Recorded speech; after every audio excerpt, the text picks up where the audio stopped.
Jaya Radha Madhava Kunja Bihari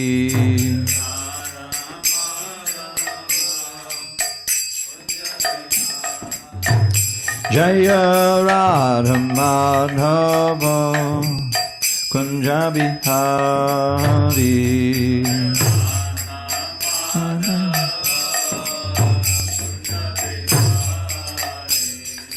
Gopi Janavallabha Girivardhari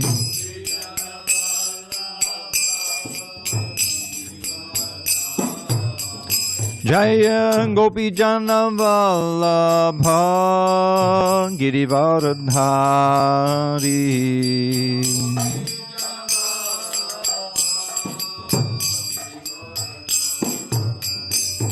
Yashodanandana Brajajana Ranjana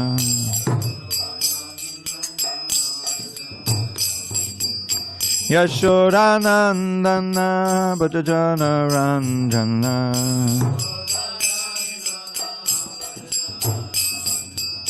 Yamuna Tiravanachari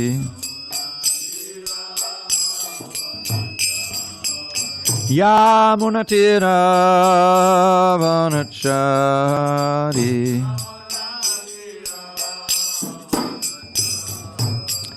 Jaya Radha Madhava Kunja Bihari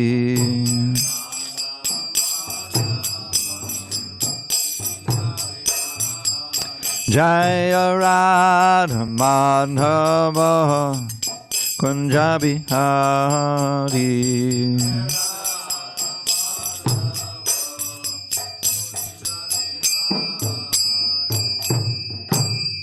Jai Om Vishnupad Paramahansa Parivajikacharya Ashtotar Tata Sri Srimad His Divine Grace Srila A.C. Bhakti Vedanta Swami Prabhupada Ki Jai ISKCON BBT Founder Acharya Srila Prabhupada Ki Jai Jai Om Vishnupad Paramahansa Parivajikacharya Ashtotar Tata Sri Srimad His Divine Grace Srila Bhakti Siddhanta Saraswati Thakur Ki Jai Anantakoti Vaishnavinda Ki Jai Namacharya Srila Haridas Thakur Ki Jai Grantaraj Srimad Bhagavatam Ki Jai Samaveda Bhaktivinoda Ki Jai.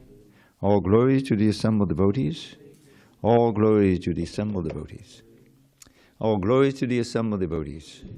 All glories to Sri Guru and Gauranga. Okay, give me a second here. I didn't know I was going to give class, so I have to set this up. Okay. Narayan Namaskritya Narang Chaiva Narottamam Devam Saraswatim Vyasam Tato Jayamadirayet. Before reciting the Srimad Bhagavatam, which is our very means of conquest, we should offer our respectful obeisances unto Lord Narayan, the Supreme Personality of Godhead, unto Narayan Rishi, the supremest human being, unto Mother Saraswati, the goddess of learning, unto Srila Vyasadeva, the author, and unto Srila Prabhupada, the translator, commentator, and our spiritual master. Nashta Prayesha Bhadreshu Nityam Bhagavata Sevaya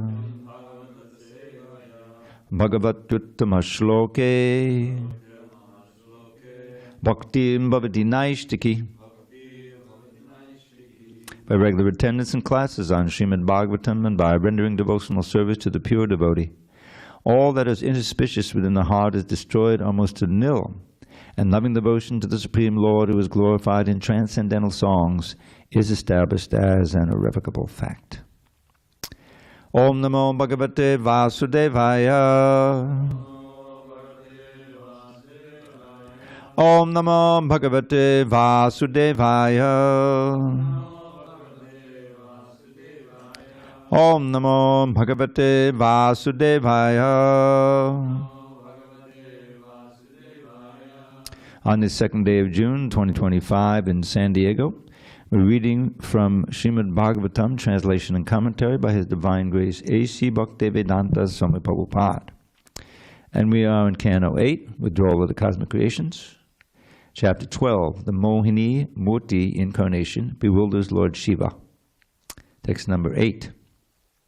Ekas Tvameva Sarasad Dvayam Advayangcha Swarnam Krutakutam Iveha Navastu Bhedaha Agyanatas Tvahi Janar Vihito Vikalpo Yasmad Guna Vyatikaro Nirupadikasya Ekastameva sadasandvayamanvayangcha Svanam kritakrutamiveha navastu bhedaha Agyanatastvai janaya vihito vikalpo Yasmad guna vatikaro nirupadikasya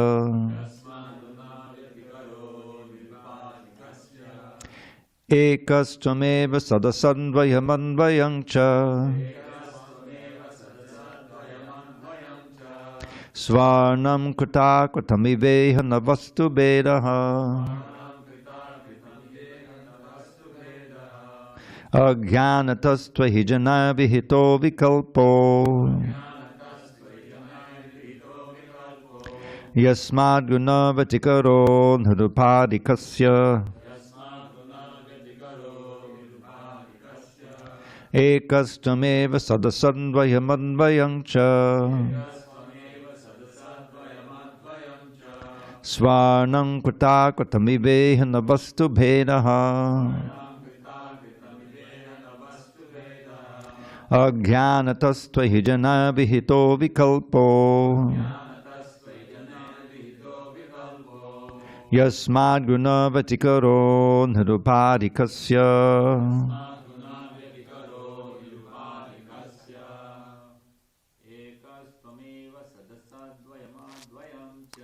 Ekastameva sadasandvayamanvayangcha Svanam kritakrutamiveha navastu bhedaha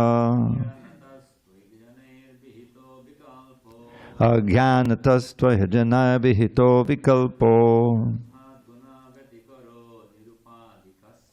Yasmad guna vatikaro nirupadikasya Ekastameva sadasandvayamanvayangcha Svarnam kritakrutamiveha navastu bhedaha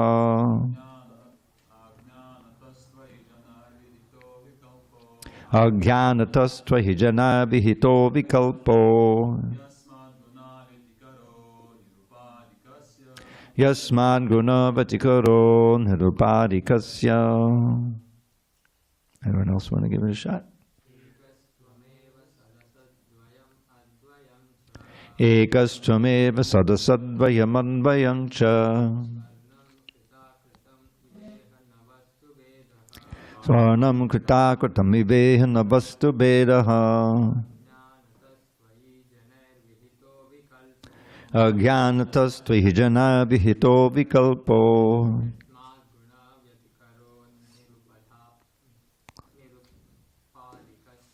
Yasmad guna vatikaro nirupadikasya. Ananda.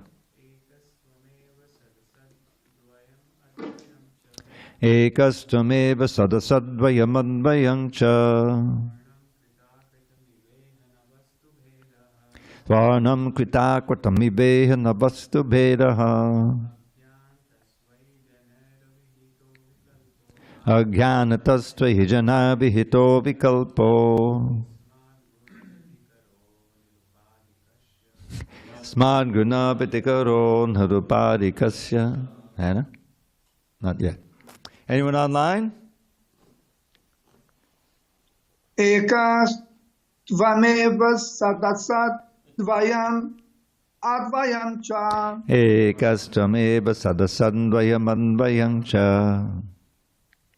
Varnam krita kritam ivehana vastu bedaham. Svaranam krita kritamiveha vastu bedaha.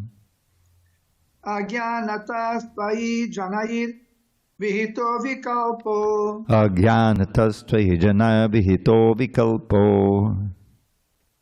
Yasmat guna vyatikaro nirupadikasyam. Yasmad gunabatikaro nirupadikasya. Ekaha, the only one. Tvam, your lordship. Eva, indeed. Sat, which is existing as the effect. Asat, which is non-existent as the cause. Dvayam, both of them. Advayam, without duality. Cha, and. Svarnam, gold. Krita, manufactured into different forms. Ahakritam, the original source of gold, the gold mine. Iva, like. Iha, in this world. Na, not. Vastubedaha, difference in the substance. Agyanataha, only because of ignorance. Tvaihi, unto you. Janai, by the general mass of people. Vihitaha, it should be done. Vikalpaha, differentiation. Yasmat, because of. Guna vikataraha, free from the differences created by the material modes of nature. Nirupadikasya, without any material designation. Translation. So this is Lord Shiva speaking to Lord Narayan. Right? My dear Lord, your lordship alone is the cause and the effect. Therefore, although you appear to be two, you are the absolute one. As there is no difference between the gold of a golden ornament and the gold in a mine, there is no difference between cause and effect. Both of them are the same. Only because of ignorance do people concoct differences and dualities. You are free from material contamination, and since the entire cosmos is caused by you and cannot exist without you, it is an effect of your transcendental qualities. Thus, the conception that Brahman is true and the world is false cannot be maintained. Purport. Srila Vishwanath Chakravarti Thakur says that the living entities are representations of the Supreme Personality of Godhead's marginal potency, whereas the various bodies accepted by the living entities are products of the material energy. Thus, the body is considered material and the soul is considered spiritual. The origin of the origin of them both, however, is the same Supreme Personality of Godhead, as the Lord explains in the Bhagavad Gita 7:4-5. Bhumarapo nalovayu kangmano buddharevacha ahankara itiyam me binna pakadadashtada hapade mitastwanyam pakadim viddime param jiva bhuta mahabaho yayedang dharyate jagat. Earth, water, fire, air, ether, mind, intelligence, and false ego. Altogether, these 8 comprise my separated material energies. But besides this inferior nature, O mighty Arjuna, there is a superior energy of mine, which consists of all living entities who are struggling with material nature and are sustaining the universe. Close quote. Thus, both matter and the living entities are manifestations of energy of the Supreme Lord. Since the energy and the energetic are not different, and since the material and the marginal energies are both energies of the Supreme Energetic, the Supreme Lord, ultimately the Supreme Personality of Godhead is everything. In this regard, the example may be given of gold that has not been molded and gold that has been molded into various ornaments. A gold earring and the gold in a mine are different only as cause and effect. The Vedanta Sutra describes that Brahman is the cause of everything. Janmad yasya yataha. Everything is born of the Supreme Brahman, from which everything emanates as different energies. None of these energies, therefore, should be considered false. The Mayavadi's differentiation between Brahman and Maya is only due to ignorance. Srimad Viraraghava Acharya, in his Bhagavat Chandra Chandrika, which is the name of his Bhagavatam commentary, describes the Vaishnava philosophy as follows. The cosmic manifestation is described as Sat and Asat, as Chit and Achit. Matter is Achit, and the living force is Chit. But their origin is the Supreme Personality of Godhead, in whom there is no difference between matter and spirit. According to this conception, the cosmic manifestation, consisting of both matter and spirit, is not different from the Supreme Personality of Godhead. Idam hi Vishram Bhagavan Ivetaraha. This cosmic manifestation is also the Supreme Personality of Godhead, although it appears different from him. In the Bhagavad Gita 9.4, the Lord says, Mayata tamidam sarvam jagadabhyakta murtina matsthani sarvabhutani nachaham teshavastitaha. By me in my unmanifested form, this entire universe is pervaded. All beings are in me, but I am not in them. Close quote. Thus, although someone may say that the Supreme Person is different from the cosmic manifestation, actually he is not. The Lord says, Maya titamidam sarvam. In my impersonal feature, I am spread throughout the world. Therefore, this world is not different from him. The difference is a difference in names. For example, whether we speak of gold earrings, gold bangles, or gold necklaces, ultimately they're all gold. In a similar way, all the different manifestations of matter and spirit are ultimately one in the Supreme Personality of Godhead. Ekam eva dvitiyam Brahma. This is the Vedic version, Chandogya Upanishad 6.2.1. There is oneness because everything emanates from the Supreme Brahman. The example already given is that there is no difference between a golden earring and the gold mine as it is. The Vaisheshika philosophers, however, because of their Mayavad conception, create differences. They say, Brahma Satyam Jagan Mithya. The absolute truth is real, and the cosmic manifestation is false. But why should the Jagat be considered Mithya? The Jagat is an emanation from Brahman. Therefore, the Jagat is also truth. Vaishnavas, therefore, do not consider the Jagat to be Mithya. Rather, they regard everything as reality in connection with the Supreme Personality of Godhead. Anasaktasya vishayan nitaham apayunjataha nirbandha krishna sambandhe yuktam vairagyamuchyate prapanchikriya buddhya harisambandhi vastunaha bhumukshubi padityago vairagyam phalgukatyate. So this first verse is the definition of vairagya, and the second verse is the definition of false vairagya or weak vairagya. Things should be accepted for the Lord's service and not for one's personal sense gratification. If one accepts something without attachment and accepts it because it is related to Krishna, one's renunciation is called yuktam vairagyam. Whatever is favorable for the rendering of service to the Lord should be accepted and should not be rejected as a material thing. Close quote, Bhakti Rasamrita Sindhu 1.2, 255. And then the second one is 256. And then that's describing the Mayavadis. The Jagat should not be rejected as mithya, false. It is truth, and the truth is realized when everything is engaged in the service of the Lord. A flower accepted for one's sense gratification is material, but when the same flower is offered to the Supreme Personality of Godhead by a devotee, it is spiritual. Food taken and cooked for oneself is material, but food cooked for the Supreme Lord is spiritual prasadam. This is a question of realization. Actually, everything is given by the Supreme Personality of Godhead, and therefore everything is spiritual.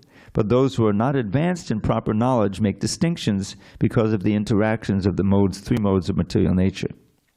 In this regard, Srila Jiva Goswami says that although the sun is the only light, the sunshine, which is exhibited in 7 colors, and darkness, which is the absence of sunshine, are not different from the sun, for without the existence of the sun, such differentiations cannot exist. There may be varied nomenclature because of different conditions, but they are all the sun.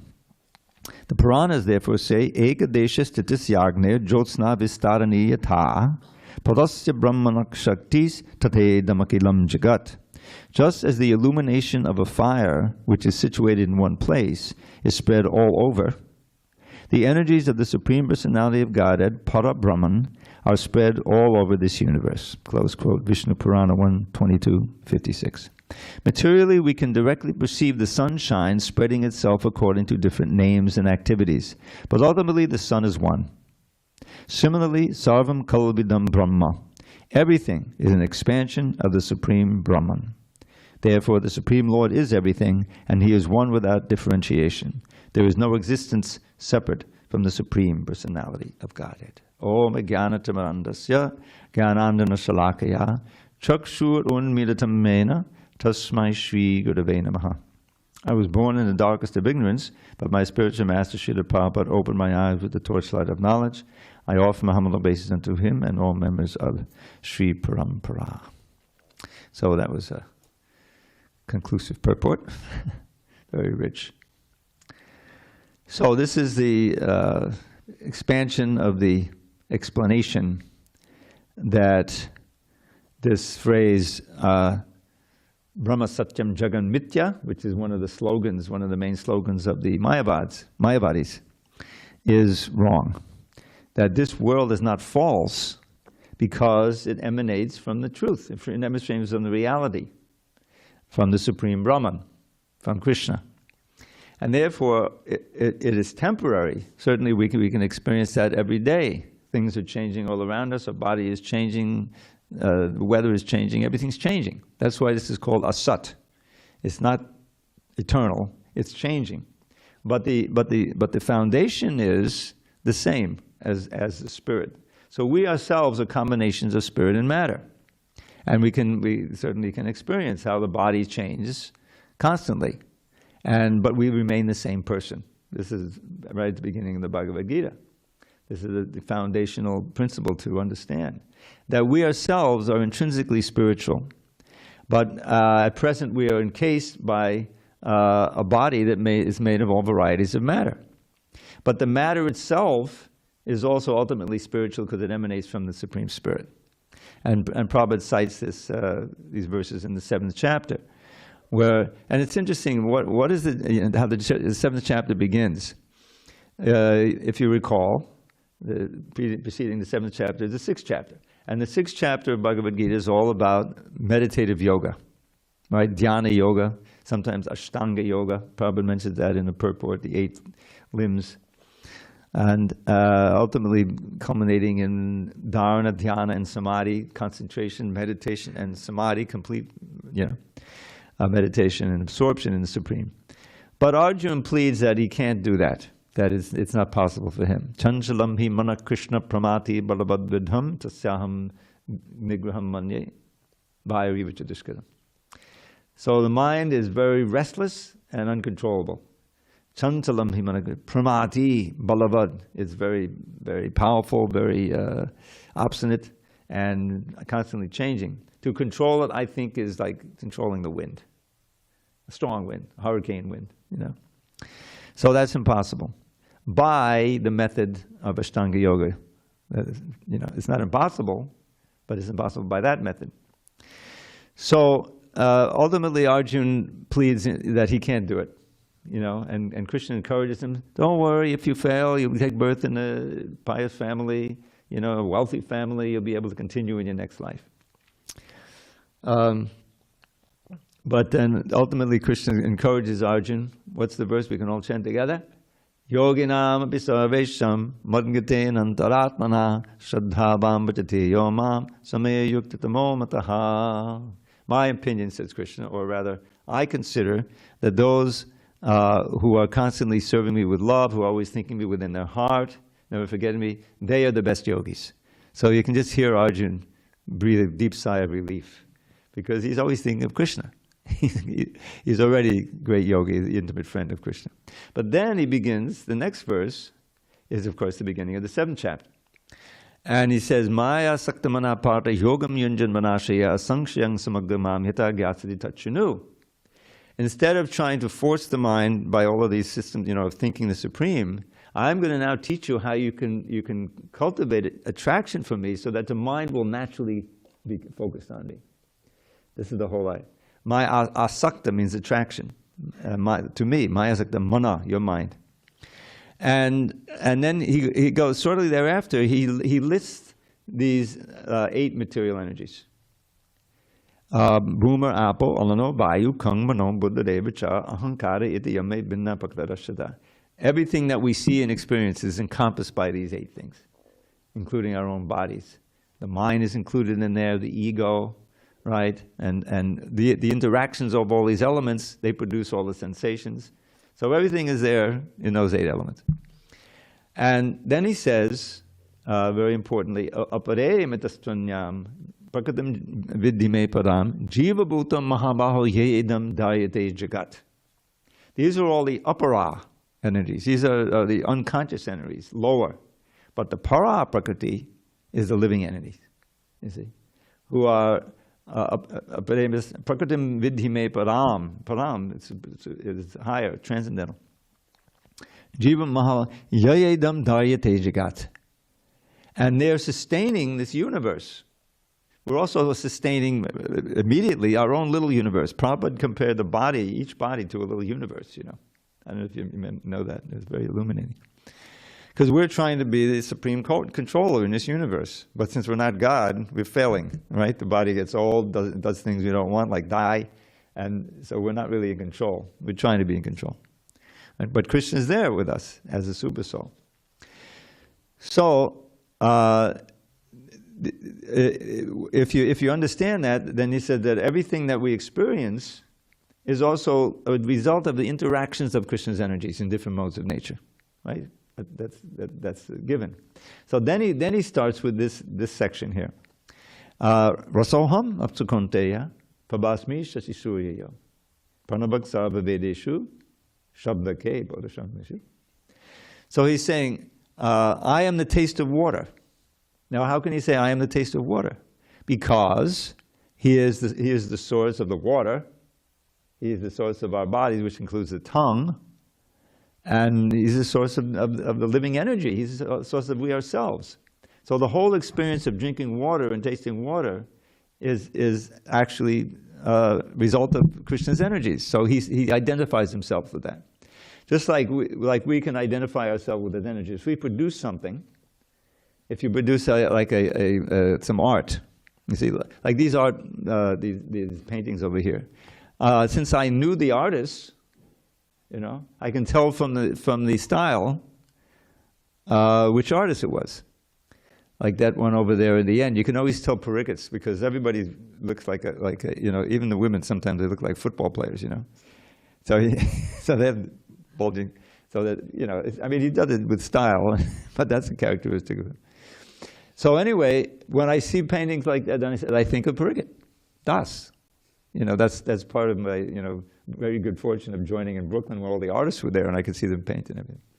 So the person is in the creation. Prabhupada likes to give the example of the mother coming in. You know, imagine it's the first day of school, okay, kindergarten. And now the mother finally has to take the kid to the school and leave him. Otherwise, up to that point, she was always with the kid, you know. So now she goes back home. She goes into the kid's room or the corner of his room, and there's some shoes that he used to wear, or that he or she wore, you know. Oh, I remember those shoes, you know, and I got them and I put them on. So she sees the shoes, she thinks of the kid. So it's the same principle. That knowing that everything is Krishna's energy, when we see the interactions of the energy or we experience them, we can think of Krishna. That's the Mahabhagavat's vision. He doesn't see any. The example in the CC is, I forget the Bengali, but he doesn't actually see a tree. He sees Krishna, because the soul in that tree is coming from Krishna. The wood is boomer, apple. You know, everything is Krishna.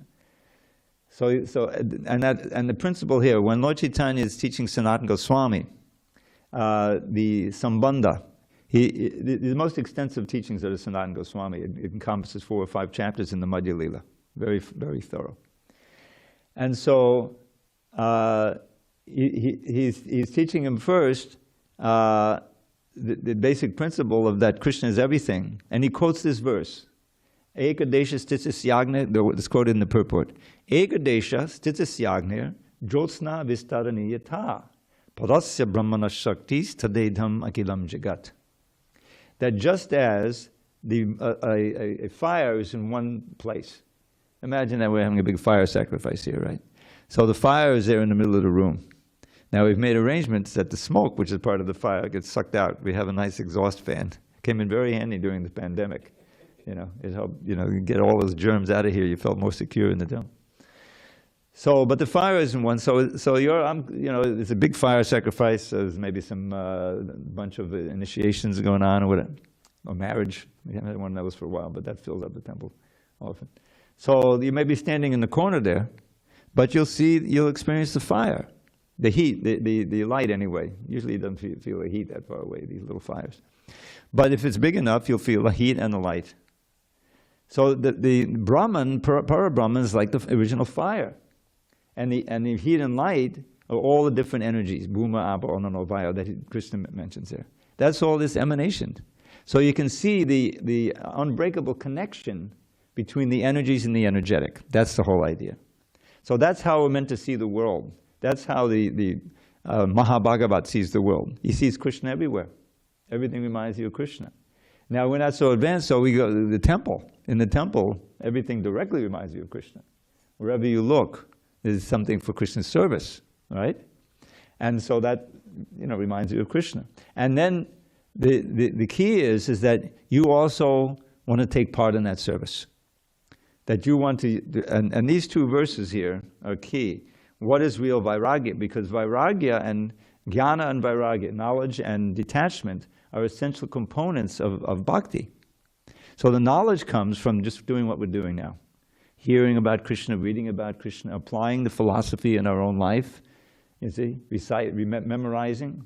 It's interesting that in the longest purport in the Bhagavatam, I want to mention what verse that's to. Does anyone remember? Yes, Prahlad's preaching to his father the 9 processes of devotional service. Shravanam, Kirtanam, Vishnu Smaranam. And Prabhupada goes in and he quotes a lot from Bhakti Siddhanta. So each one of those 9 gets a major treatment, So the process of Shravanam and Kirtanam leads to Vishnu Smaranam. Because after all, the ultimate result of what we're trying to do is constant remembrance of Krishna. At every moment, even sleeping, right? So that's not so easy to get from the conditioned state, because our minds are full of so many other thoughts and so many other desires and things like that. So it has to be training, right? And that's what the whole stricture is, what you should do, what you should not do. When you get up in the morning, what you should do. I mean, there's a whole prescription, centering mostly on the chanting of the holy name, associating with devotees, immersing yourself. When you are in the association, and there's some nice Krishna Katha going on, then you have to hang on every word. You have to, really, really absorb it and discussing it. And all of that helps to draw the mind away from material attachments.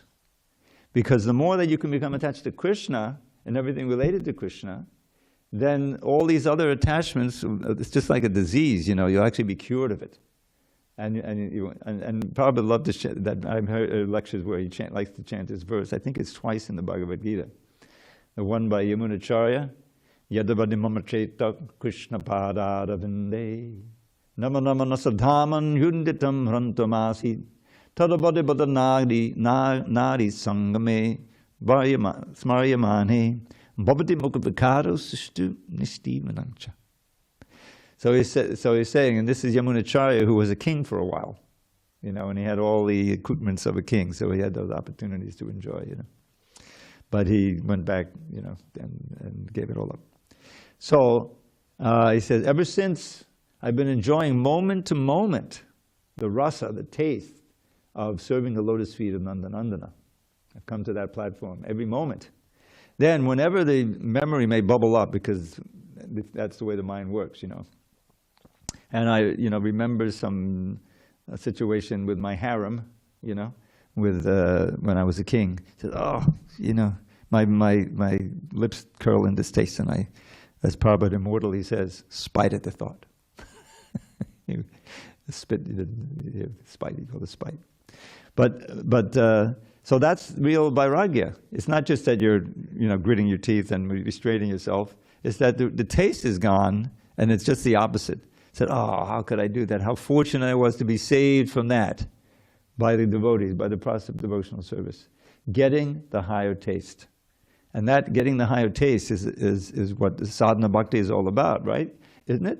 We go through, this is a very important verse.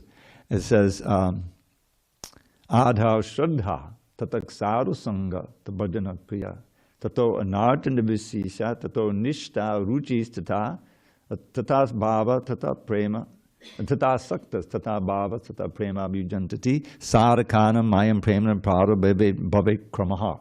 Krama means step.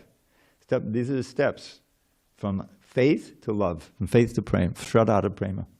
Now, first of all, this shraddha is not the same shraddha that Lord Chaitanya defines to Sanatana Goswami in his instructions.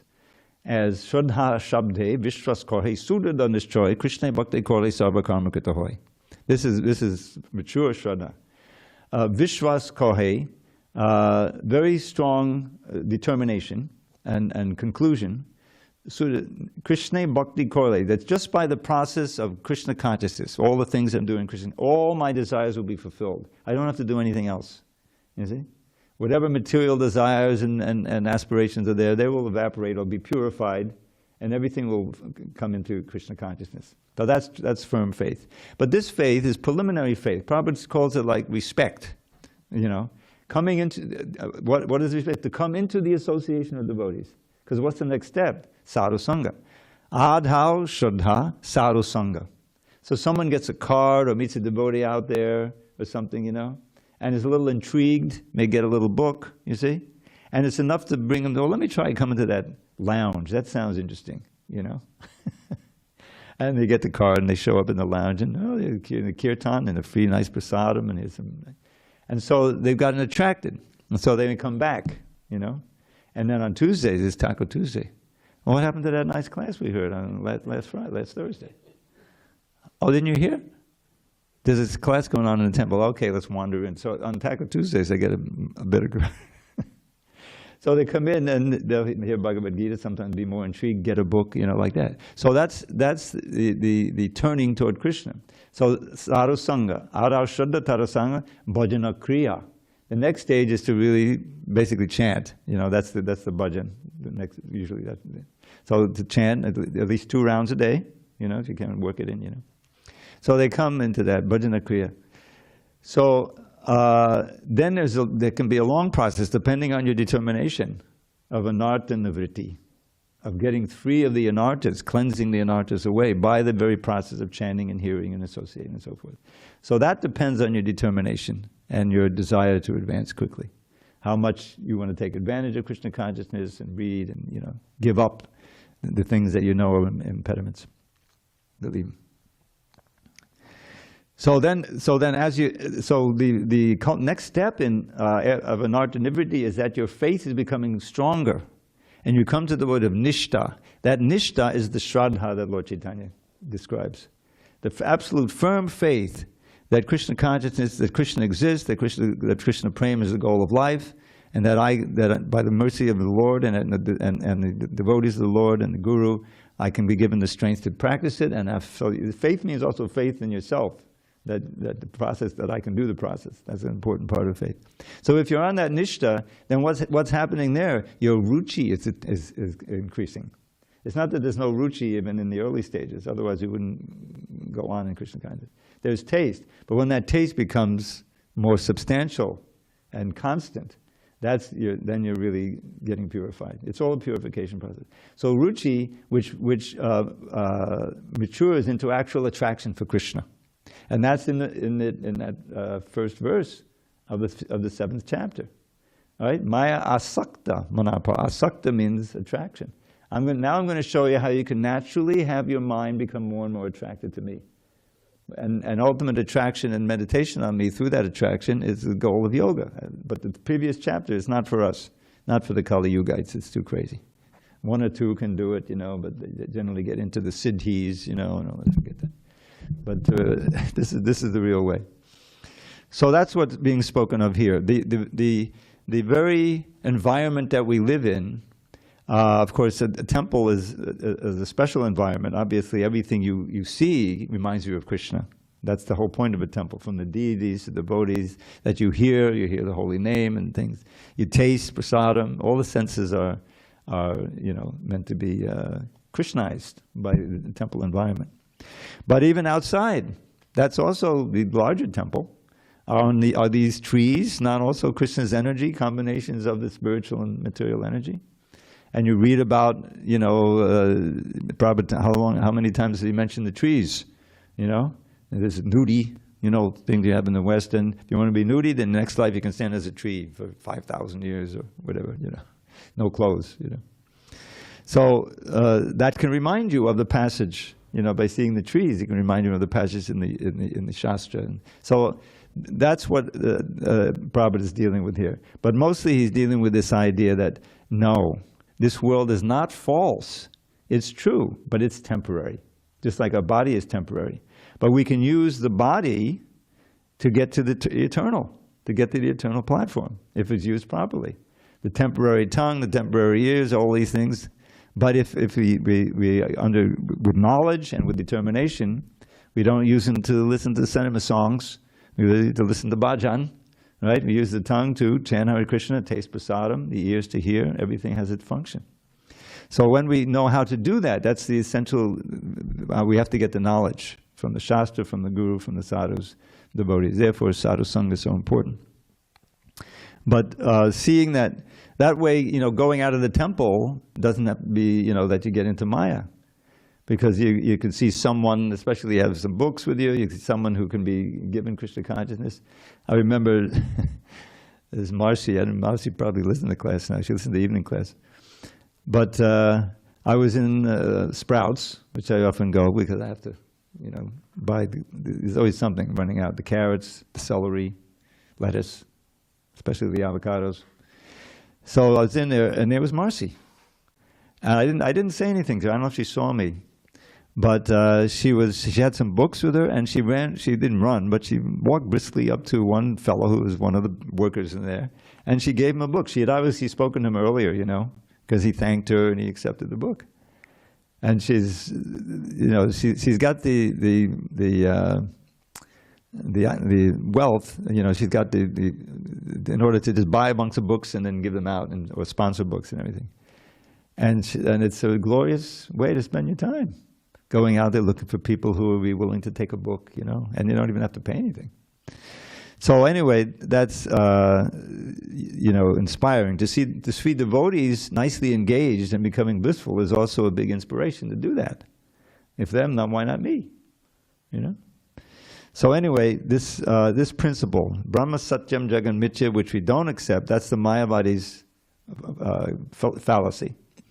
And so they don't want to do anything, they think that the deity is all Maya. This verse, second verse, Prapanchikadaya buddhya hari sambandhi bastunak. Those things related directly to Hari, such as the deity, the prasadam, all of this, they think it's buddhya, they have the conception that it's material also. It's just stone, it's just ordinary food.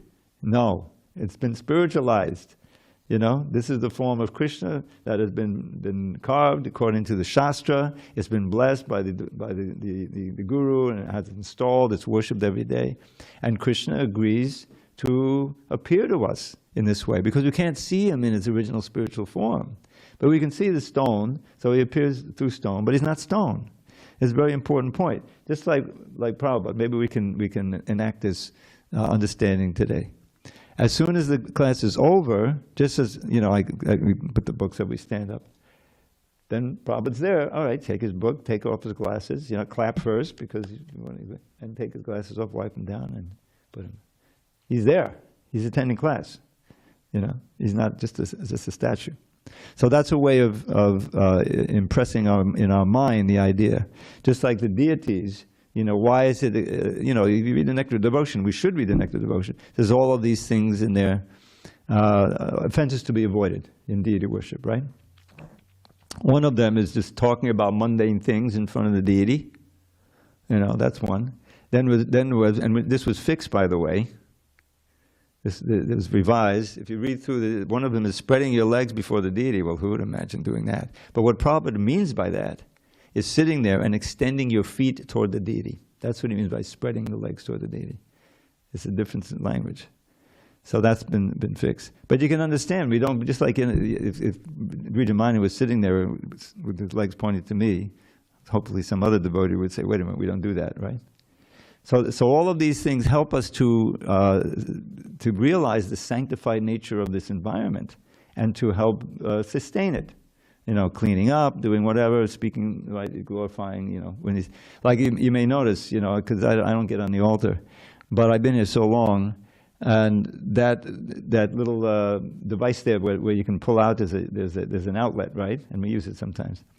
So, but now you don't see that, you see? But if that wire is hanging down and is plugged in, it's not necessary. So I'll go up, you hang it up, you can pull it up and pull it over there. So be aware of the temple. If things are out of order, put it in, you know, like that. And that's a form of deity worship. We shouldn't think that we're not doing deity worship just because we're not getting on the altar. Come to the temple, greet the deities, kirtan, all of that is an essential part of deity worship. And so, Harisambandhi Vastanak, so these Mayavadis, they see everything as material. Even those things directly related to Krishna. Mumukshubi parityago, and therefore desiring liberation for themselves, they try to give everything up. Right? The whole idea is to give everything up and merge into Brahman. Now I'm perfect. No more birth, no more death, no more old age. But also no more love, no more kirtan. No more it's unsustainable. Prabhupada would always quote this verse, Ye and ye vindaksha bimuktamaninas in their head. Svayasta bhavat avishuddha buddhaya aruha kutrena padam padang tata patantido anadita yushmarangada. It's very graphic. So the demigods, this is part of the demigods' prayers to Krishna in the womb. When he was, you know, they came unseen, they were hidden, but they were offering all these prayers, and this is one of them. So they're glorifying the devotees, then they say, Ye and ye. But there were others who were not devotees, O lotus-eyed Lord. Ye and ye adabindaksha vimuktamaninas, who think that they're liberated, you see? But they're not really. Ashtabhavat avishuddha buddhaya.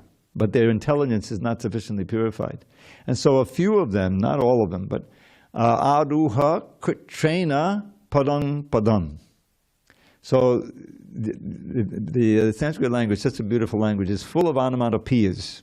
Onomatopoeias, you know what they are, you may not know the name. Onomatopoeias are words that mean what they sound like.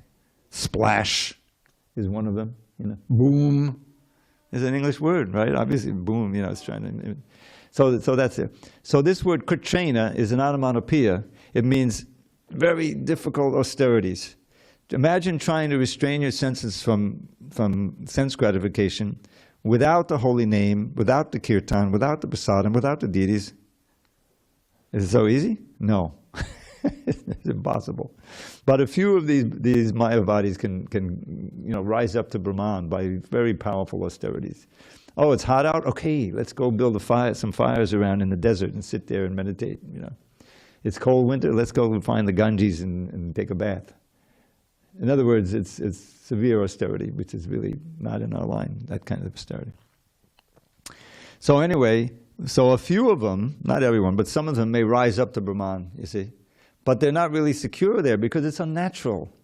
We are persons. We have spiritual senses, spiritual bodies, spiritual desires that are covered now. But that denial of that your conscious reality and your form and your senses and is artificial, and because of that they fall down again. Patantyadho anadvida yushmarangya, because they're averse to serving your lotus feet. This is the end of the prayers of the gopis, of the demigods. So we're not like that. We're accepting all kinds of services for Krishna, beginning with hearing and chanting. And I'll just end with this because it's getting late. In the 13th chapter of the 12th canto, I think it's the last chapter of the whole Bhagavatam, there are 8 verses which are all about the glories of hearing and chanting. Hare Krishna.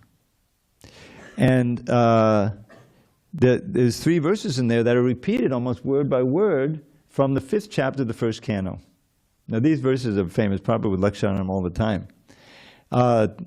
This is Narada Muni instructing Vyasadeva on the writing of the Bhagavatam.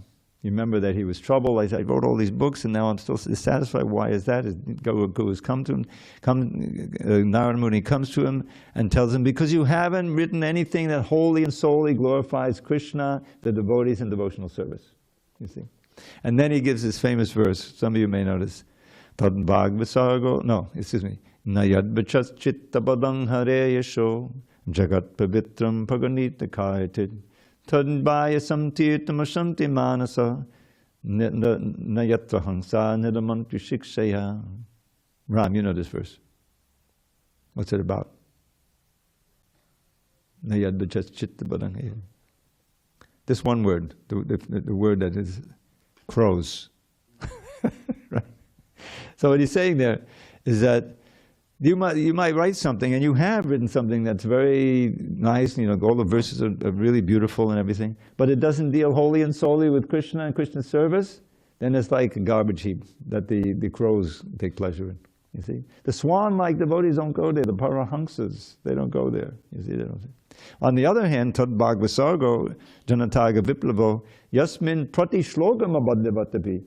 Even if you write something that's meant for the bringing out the revolution in this misdirected civilization, that phrase, those words, every verse may be miscomposed, but the sages, the munis, the real devotees, they'll read that, hear it, chant it, you see, because it just glorifies Krishna.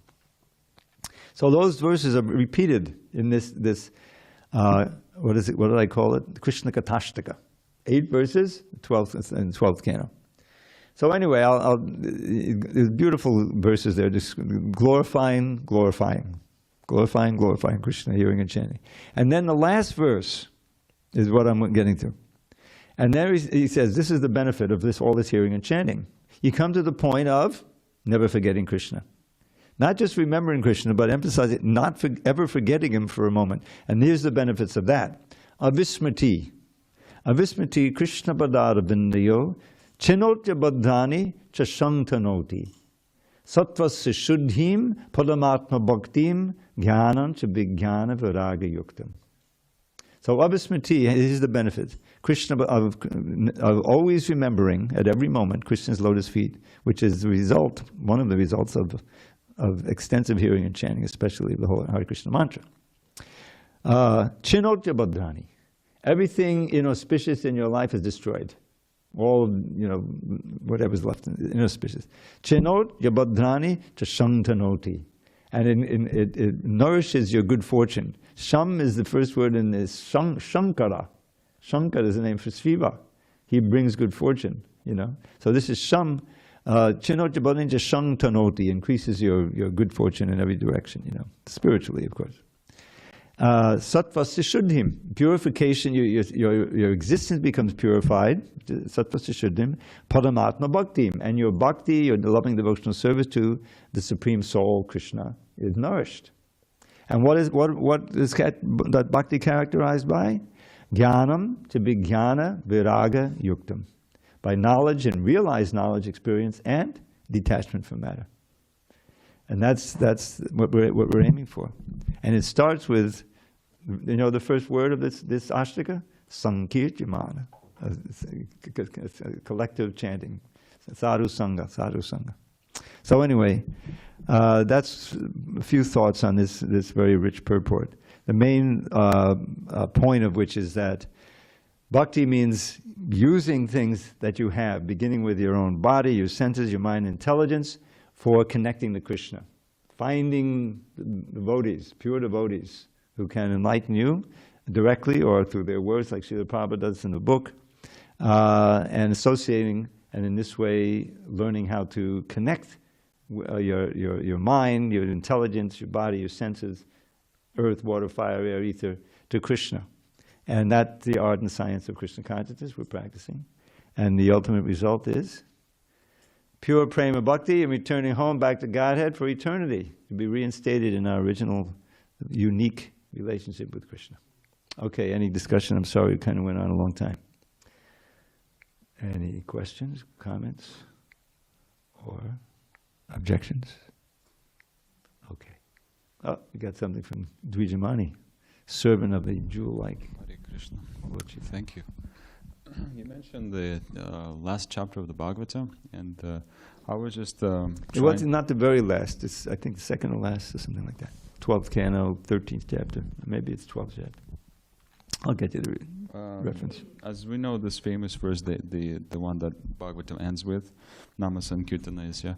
I was just thinking, I heard it recently, and this Pranama Dukkha Shamanas. Would you be able to comment on this, how how the offering of obeisances relieves all material sufferings, offering obeisances to Krishna? Well, the offering of obeisances is a physical expression, but of course it's supposed to be accompanied by words, and you know. I went over this once. This book that my old friend Gopi Prananda translated. Forget the moment. It's Sanatana Goswami. Yeah, Sri Krishna Lila Stava. Thank you. And it's a wonderful summary of Krishna's Vrindavan Lila, I believe.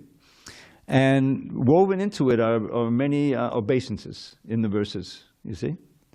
And so since that's an integral part of the book, Gopi Pranadana Prabhu, in his introduction, he elaborated a little bit on what exactly we do when we offer obeisances.